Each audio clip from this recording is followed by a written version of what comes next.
Hello and welcome back to the top 10 medieval MOCs of the month, the show where we take a look at the best medieval MOCs made by you. If you want to enter your MOC to be in the next video, please stay tuned for more information at the end of this video. First up, we have the Forest Falconry Camp by Emmanuel. This, without a doubt, is one of the most unique ideas I've seen for a medieval MOC in a really long time. We've got some nice spiked wooden walls around the camp and 3 falconry boxes. I don't actually know the name for these, but they just look so good. The small roofs are simple, but they're not lacking in detail, and of course all of the minifigure staging around the MOC looks lovely. This MOC isn't super complicated by any means, but it just works so well, and I think it's because it's not overly packed with stuff. Like, it would have been really easy just to throw in a bunch of minifigures into this open space, but the fact that they've used this space more sparingly just makes the overall composition a lot more pleasing to look at. Shout out to Emmanuel for entering this MOC. It's a super unique idea, and I'd love to see more of your work in the future. Next up, continuing with the fun, wholesome medieval builds, we have the Unexpected Encounter by Drew.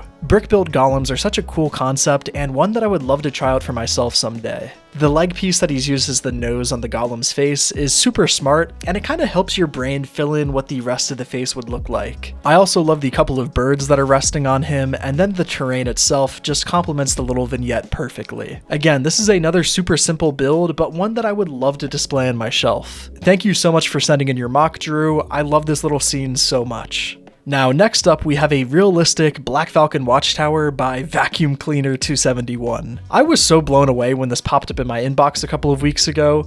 The massive tower is just so imposing over the entire scene, and the level of detail here is just ridiculous. I mean, just look at the wooden bit at the top of the tower. It's made out of so many brown plates and tiles that I don't think my parts collection could handle making like one of these sides. And then the stonework below all of this is highly greebled, but not so much so that it looks messy. I think he's found a really great balance between the clean style that a lot of people go for and a more realistic style of stonework. And the realism of this build can also be seen in the weathering in the tower's stonework. The olive green pieces here are well thought out and follow a fairly consistent design style. You can see that same design style continued in the terrain as well. He's gone for a classic slice of cake look where you can see the different layers in the ground. Again, this is a super parts intensive style, but one that has an undeniably cool look to it. There's a ton more detail in this build, like this really convincing brick-built bird, and a bunch of other stuff, so I'd highly recommend you go check out Vacuum Cleaner on Instagram. They've only got a couple of MOCs on there right now, but if this is any indication of what's to come, then I think it's worth giving them a follow. Anyways, next up we have another realistic style castle by Matthew. Immediately you'll notice that this MOC is detailed in a more smooth, classic style, but that doesn't mean it's not realistic. The castle sports some working meticulations in the walls, and the merlins come up to the height of a minifigure. Both of these alone makes the castle a lot more realistic than basically any other one that I've seen recently, but this castle goes even further into realism with the inside of the walls, where the main keep is only accessible from up high, and the inner courtyard is open to a ton of different angles where all of the archers can shoot down at them. I'm a huge fan of this MOC if you can't tell, and that's coming from somebody that really doesn't care that much if a MOC is historically accurate or not. And I think it's because this MOC is still just a lot of fun while being realistic. The whitewashed keep in the back is probably my favorite bit of the whole castle, and I just think it would be so much fun to set up a bunch of different like siege scenarios around this MOC. It just feels like a really nice layout that you could build upon. Like, I can imagine the terrain being expanded outwards with like a village and maybe even another castle far off in the distance. This MOC just really captures my imagination in a very classic, fun Lego way, and I gotta give credit to Matthew for creating this piece. My one and only critique is that I'd like to see some more detail in the terrain around the castle. But either way, this MOC is just gorgeous.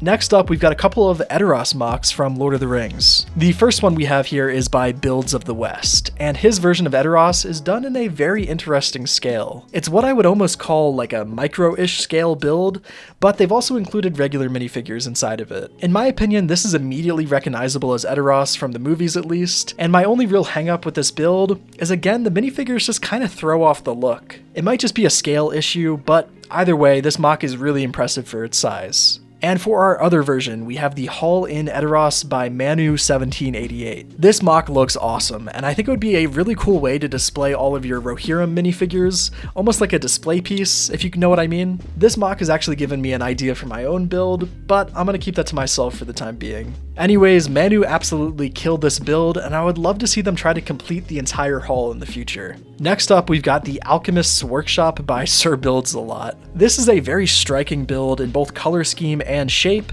and I think he's done a wonderful job with this build. The staggered lopsided shape is really fun, and it matches the theme of an Alchemist Workshop perfectly. And thankfully he's matched that wackiness on the outside with a jam-packed interior. This MOC was done in a fairly close style to what LEGO would do themselves in my opinion. It just feels like something LEGO would release, if that makes any sense. If you're interested in this build, you can actually download the instructions for it for free on Rebrickable, which is just really cool to see. He's also got a bunch of other really cool models on Rebrickable, all for free to my knowledge, so if you're wanting to learn some new building techniques, go check him out. For another fantasy entry, let's take a look at this medieval Fairyland MOC by J.K. Brick. This build speaks for itself. The color work here and the composition of the MOC is just perfect. I love the color change from dark to light at the bottom, and the bright purples and pinks throughout the castle just add so much life to the build. It makes me want to go out and buy a bunch of dark purple bricks. This build is just nothing short of inspirational, and I think no matter your level of MOC building skill, you can learn something from this build.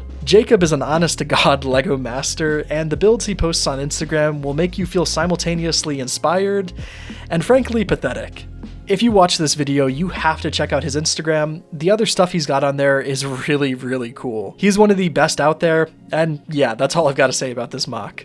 We've only got a few more MOCs left, so let's take a look at these two throne room builds that I really liked. The first one is by Brickphantom. Now, at first glance, this MOC isn't anything too crazy, but it's in these small details that I really love what this MOC did. First, the King's Pose. This is what caught my eye originally, and I don't think I've ever seen another minifigure look so animated before. I love the expression that the king has on his face, with the arm kind of angled up to his chin. It just has a ton of life to it, and with the context of the rest of the scene, it's just perfect. I love the knight groveling at his feet and all the guards around. It just looks really cool. And that just goes to show how important minifigure staging is to a build. Without these figs posed the way that they are, I don't think this MOC would have caught my attention the same way. But aside from the figs, we've also got a couple of cool ideas like the flaming helmets used as decoration pieces. Overall, there are some really good ideas in this MOC, and I would love to see more from Brickphantom in the future. And for our other throne room MOC, we've got the Covert Council by Tanner. This one is just another super simple but well executed interior shot. The best bit has got to be this patterned stained glass window and the chandelier above the war table. This is just a great little MOC, and I could picture a ton of fun stop motion animated scenes set in this room. Next up, we've got a remake of the Troll Warship by Zanderfus. The Trolls are one of my favorite LEGO Castle factions, so whenever I get the chance to see a MOC of them, I gotta include them in this series. Is this ship a bit blocky looking? Yeah, but I still like the way it looks. You've got a ton of room on the boat to pose minifigures around, and it even keeps some of the same fun details from the original, like the cage hanging from the mast of the boat. I think the limitations of his parts collection actually kind of served this MOC well. I can't imagine the Trolls having a super pristine and well-maintained ship, so the abnormal shaping and textures going on here actually work pretty well. I would love to see Zanderfus take another crack at this build when he's got some more parts and experience, because I think he's onto something here. It just needs a bit more finesse, if you know what I mean. Anyways, last but not least, we have my favorite MOC of the month, the Tower of Odin by Brickingtonkingdom. This one was done in that new classic style from the Lion Knight's castle, and this MOC just fits in right with those modern LEGO castle sets. I love this Tudor building, and the bounty boards below the tower was a really nice touch. I know the dollhouse style isn't the most popular choice for a lot of people, but I'm actually a big fan of it because you get easier access to the interiors, and it saves on pieces. The bottom floor has got a nicely detailed kitchen, and the upper floor has a small office for the commander of the tower. This build is just perfect for me personally. I love the Raven Knights obviously, and then the style of this build is really hard to dislike. Brickingtonkingdom has a ton more MOCs like this one on his Instagram, and I think any classic castle fan will really like his stuff. So go check him out, linked below, along with everyone else who sent me their social medias. Now, while some honorable mentions go by on screen, let's talk about how you can enter your MOC to be in next month's video. All you have to do to enter is send an email of your mock to this address. Please attach images of the mock directly to the email, as that maintains the best possible image quality. And it makes it so that I can actually access the images. If you share them with like a Google Drive link, I probably won't be able to see them because frankly, Google Drive sucks. Also, I try to reply to as many of the emails as I can, but just so you know, I appreciate and I've seen every single submission that you all send me. If you didn't see your mock here in the honorable mentions, it's probably because we just ran out of time or I couldn't access your images for one reason or another. So again, thank you so much to everyone for entering your mocks. This series would not be possible without you. Keep making awesome mocks, and as always, thank you so much for watching.